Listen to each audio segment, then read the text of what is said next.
I'm Veronica Dudo. Tonight on EWTN News Nightly, almost back to normal. The shutdown may be over, but there will be lingering effects. We have the details. I feel how his body is shaking. It is very difficult as a father to feel it. On the ground in Ukraine, we speak with volunteers helping during the war and hear their harrowing stories. Dignity Act. We're on Capitol Hill to see what's behind a new push to solve the country's immigration issues, and a week of service. How one diocese in the U.S. is taking the time to help others. These stories and more tonight. From EWTN, the Global Catholic Network, this is EWTN News Nightly. Thank you for being with us on the Feast of St. Francis Xavier Cabrini. Our top story tonight, America's longest federal government shutdown comes to an end, but the White House says the damage from the 43-day Democrat shutdown will not be forgotten. They say it was all done to quote, appease the radical left, and they gained nothing. Still, Democrats say they will keep pushing for affordable health care. White House correspondent Owen Jensen reports. Owen. Veronica, the White House listed the damage caused by the government shutdown, including missed paychecks, billions of dollars wiped from the economy, and families that lost SNAP benefits. With his signature, President Donald Trump reopens the government. I want to also thank the 8 Senate Democrats who finally did the right thing in voting to end this craziness. President Trump says the shutdown cost the country $1.5 trillion. We're sending a clear message that we will never give in to extortion, because that's what it was. They tried to extort. The Democrats tried to extort our country. Press Secretary Caroline Leavitt writes, Chuck Schumer and the Democrats got shellacked by President Trump and Republicans in the government shutdown fight, adding, President Trump will remain focused on making America affordable again. National Economic Council Director Kevin Hassett addressed the shutdown's economic impact, including lost jobs. Well, our Council of Economic Advisors said that it cost about $15 billion a week, and their current estimate is that 60,000 Americans, not government workers, have lost their jobs because of the reduced economic output. Cabinet secretaries weigh in too. No, in your tweet the other day you said, let's get to work. We have 43 days to make up for it. That's a lot of lost time. How do you plan on getting HUD back to work, back up to speed? Well, I would say that our team has always remained focused, even during the shutdown.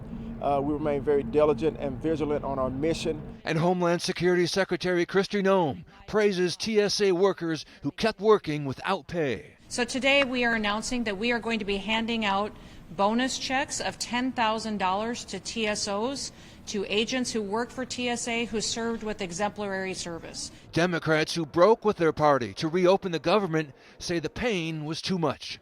People hurting out there. I mean, they're getting hit with costs. Their parents trying to raise kids. Farmers been hit. I mean, this is not over by any means. Other Democrats return to their original demands that Republicans fund health care coverage. They've already passed a bill stripping health insurance from more than 15 million people. Now they're pushing one that will send premiums skyrocketing for 22 million more. So tonight, federal employees are back at work. Agencies have reopened. As for those missed paychecks, officials here say they should be arriving very soon. At the White House, Owen Jensen, EWTN News Nightly.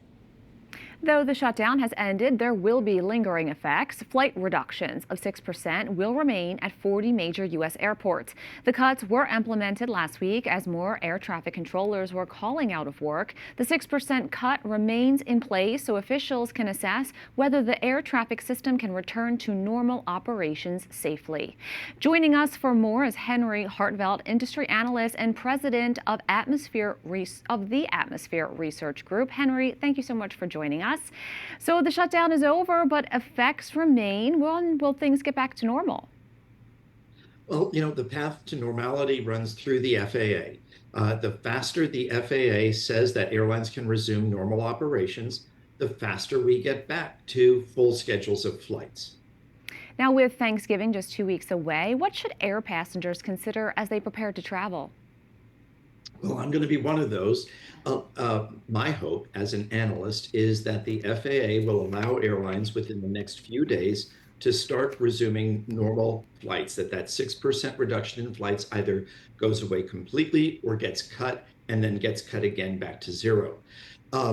So right now, we should anticipate normal operations for Thanksgiving.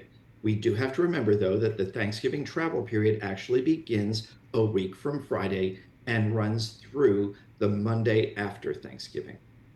Now, during this shutdown, federal authorities reported an uptick in air traffic controller absences. Is there any information about whether they permanently left their jobs?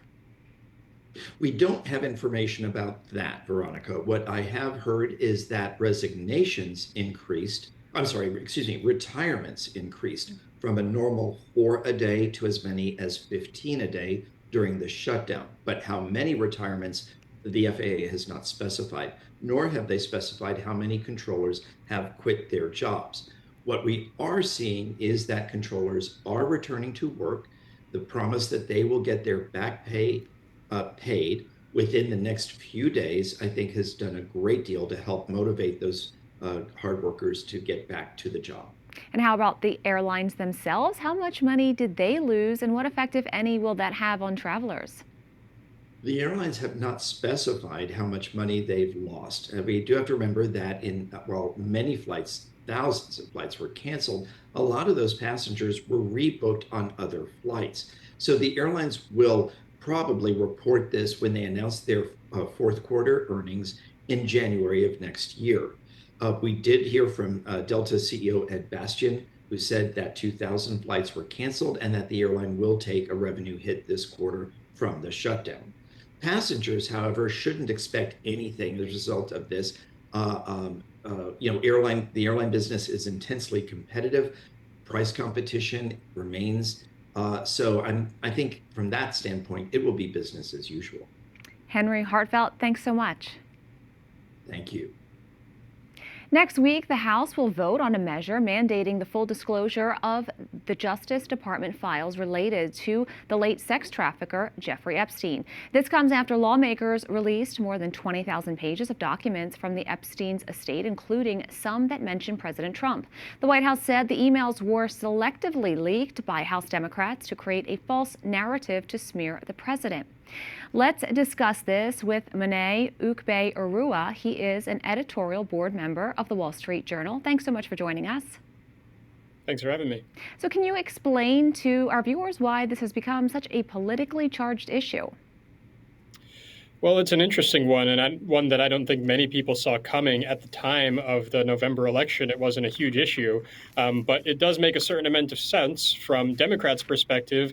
They see the relationship between Donald Trump and Jeffrey Epstein before 2000 as something that potentially could harm Trump's reputation. And from a Republicans' perspective, it's something that a lot of their voters care about. The idea that Epstein, this figure, was trafficking underage women, and they're not interested in it from his relationship to Donald Trump, but they are interested in it just in general and wanting to make sure their voters know that they're not covering up any misdeeds that were done by important people of all political backgrounds. Now, what do you think of many people who say that if there was anything in those files that they would have been released during the Obama or Biden presidencies? I think that that's correct. I think that, frankly, there's a lot of really ugly stuff in the files, most likely, about Jeffrey Epstein himself, about the trafficking that he did of young women. And yet, we know that despite the fact that many important people, including Donald Trump, are mentioned in those files that the Justice Department has, the understanding through the years has been that there isn't gross misconduct or anything that would have amounted to a criminal investigation. And if there was, when Democrats were in power, they certainly would have used that evidence against Donald Trump and potentially leaked it to the public. And so it seems as if when more of this information is released, people are going to see a lot of lurid details, but it's not going to show any kind of criminal wrongdoing, most likely. Will there be bipartisan support for the release of the files if the House brings it to a vote? There will be support from some Republicans. It's mostly being advanced by Democrats, who are only a slim minority in the House, and it seems likely that there will be a few Republicans, but enough to get it over the line in the House of Representatives. The question is whether the Senate will take that up, and it seems like Republicans have a larger majority there, and so we're unlikely to see this discharge petition, as it's called, get fully passed because Republicans have more support in the Senate. Mene Ukbe Urua, thank you so much. Thanks a lot.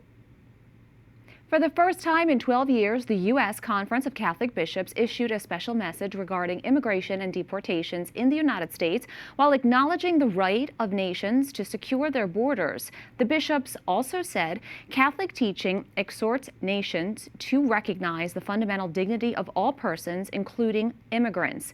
We bishops advocate for a meaningful reform of our nation's immigration laws and procedures. Human dignity and national security are not in conflict. Both are possible if people of good will work together. A bipartisan group of House lawmakers is trying to do what hasn't been done in nearly 40 years, pass comprehensive immigration reform. The bill could offer legal status for millions of undocumented migrants in the U.S. who meet certain conditions. Supporters believe the time is right for Congress to take action. Capitol Hill correspondent Eric Rosales joins us with more. Eric. Well, good evening, Veronica. Yes, Republican Congresswoman Maria Elvira Salazar and Democratic Congresswoman Veronica Escobar are co-sponsoring a bill called the Dignity Act of 2025. They first introduced it some 2 years ago, but the bill never really got a vote in Congress, so now they're trying again with more lawmakers signing on. They say it balances compassion with law and order. This bill represents a breakthrough. A true breakthrough and a true compromise. And again, if we continue to wait for the perfect, we will continue to wait decades into the future. Finally, bring dignity to those millions and millions of people who are invisible to most Americans, who are doing the jobs others are unwilling to do, the undocumented class. So what exactly is the Dignity Act? Supporters say it helps secure the border and reforms the asylum process, enables undocumented migrants living in the U.S. before 2021 to apply for a temporary 7-year renewable legal status. Applicants must pass criminal background checks and pay a $7,000 restitution fee. Participants must also enroll in health coverage, pay taxes throughout the program, and meet employment or educational requirements. It also offers Dreamers conditional permanent resident status valid for 10 years and the opportunity to eventually apply for citizenship. However, Bishop Mark Seitz of El Paso, Texas, who chairs the U.S. Conference of Catholic Bishops Committee on Migration, says he can't support the bill. This bill does not give a pathway to citizenship.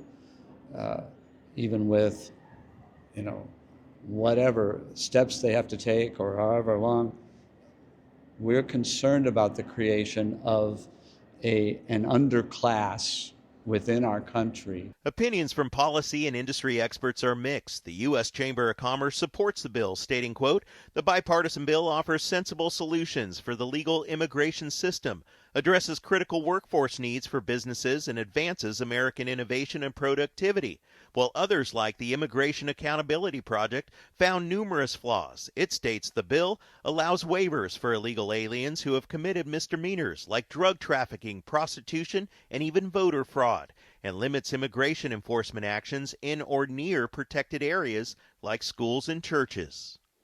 It's important to note that the bill's future is still uncertain. Right now, it's still being debated in several committees. Some kind of immigration reform must take place up here on Capitol Hill in the near future. Several conservative policy groups warn that mass deportations, like what's happening during the Trump administration's second term, could reduce the country's gross domestic product and have a negative effect in the labor force and employment. Bottom line, migrants, illegal or not, are doing the jobs that most Americans don't want to do. At the Capitol, Eric Rosales, EWTN News Nightly. We have a lot more still to come on EWTN News Nightly, including Helping Hands. It's the only things that I am able to do. And it's for that I come here. Hear the courageous stories of volunteers risking it all to help their fellow Ukrainians in need. And it's a Bible that's called the Mona Lisa of its kind. We'll tell you why it's so highly valued.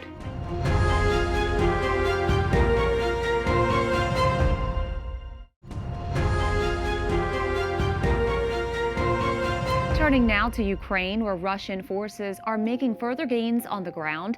A Ukrainian commander says the Russian army has captured 3 new settlements in the southern Zaporizhia region this week. Earlier today, Ukrainian President Volodymyr Zelensky visited the region to meet with troops and discuss the situation on the front lines with his commanders. This comes at the news U.S. sanctions targeting Russia's oil sector, including its biggest oil companies, are set to take effect on November 21st. The U.S. hopes it will raise the stakes for Russian President Vladimir Putin, who has so far avoided serious high-level peace negotiations. In the meantime, the Kremlin is blaming Kiev for refusing to engage in talks. In the absence of the possibility to continue the conversation further, we will, of course, continue the special military operation to achieve the goals set by the Commander-in-Chief and the President.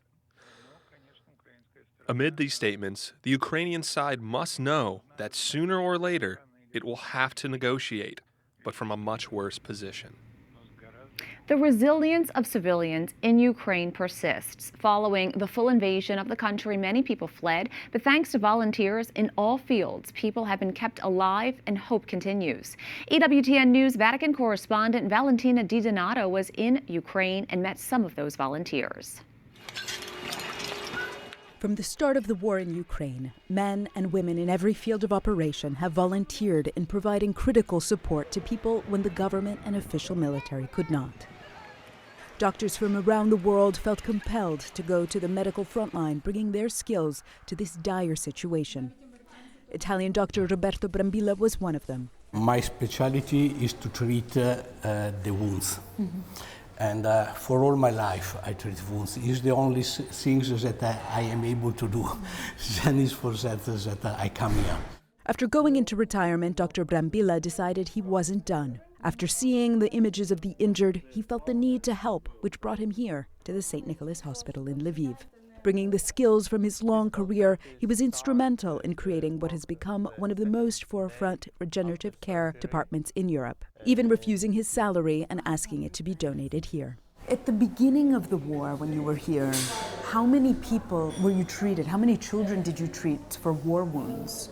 A lot. I don't say you the right number, but here arrived more than 2,000 children with wounds. Some of the war wounds were a result from being shot or surviving explosions with severe burns. But Dr. Brambilla is not only helping those children heal physically, but helping them mentally diminish some of the trauma. And he says regenerative medicine is one of the better ways to be able to do this. This is a new possibility of treatment. We can use cells from fat.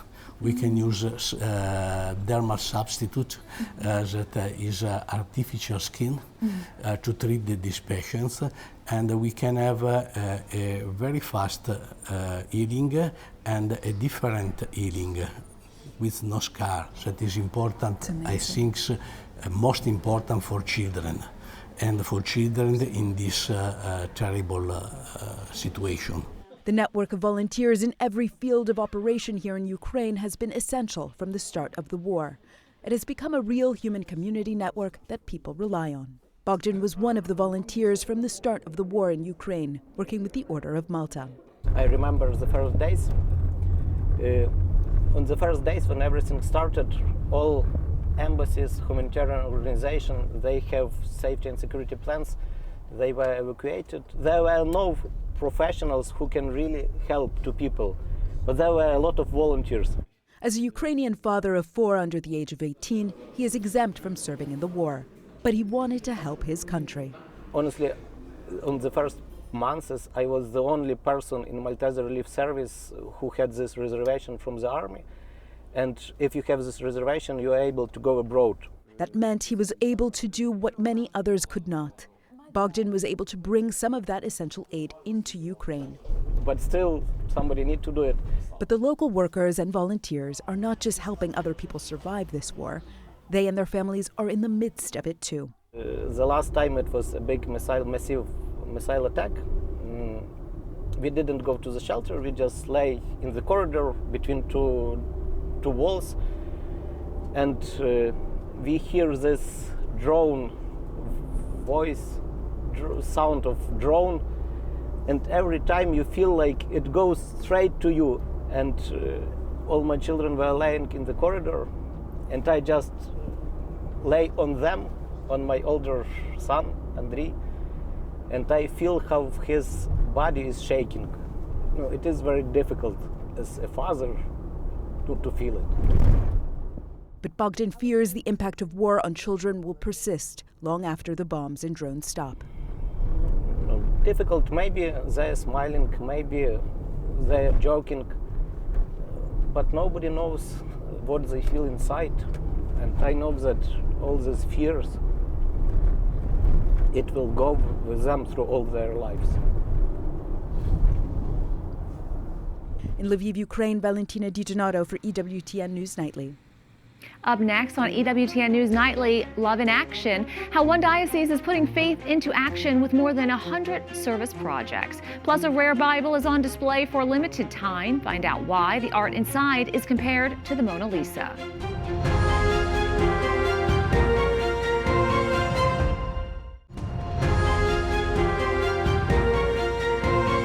The Catholic Diocese of Arlington, Virginia has started its first week of service, inviting parishes to participate in spiritual and corporal works of mercy. The theme of the week is Love in Action, Service in Community, encouraging parishioners to grow in faith through service. Volunteers can choose from more than 100 service projects.